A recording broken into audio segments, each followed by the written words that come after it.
Bakit ngayon ko lang 'to nakita? Aakalain naman kasama nung nagfe-face powder ka pero hindi. Mga Mima, ano 'to, portable oil absorbing sheet.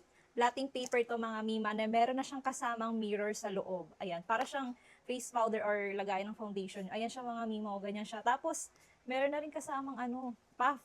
Parang akalain mo nagpe-face powder or foundation.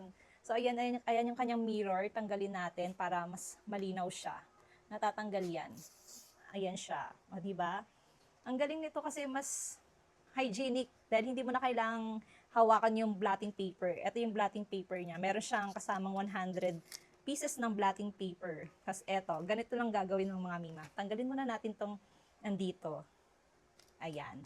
Ididip mo lang siya ng ganyan. And tingnan mo, dumikit na yung blotting paper. Tapos ayan, ganyan-ganyan ka. Para ka nagpe-face powder, no?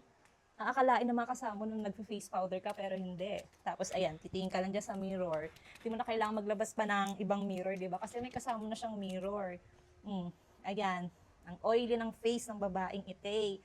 Naku, bakit ko lang kasi ngayon ito nakita? Ang dami ko pa namang pinagbibili ng mga blotting paper. Pero magagamit ko pa rin naman yun eh. So ayan, mas hygienic siya, di ba? Kasi hindi mo na kailangang hawakan yung blotting paper. Tapos after mong gamitin, tatanggalin mo lang to. Ganyan. Tapos, ibabalik mo na lang siya ulit dyan.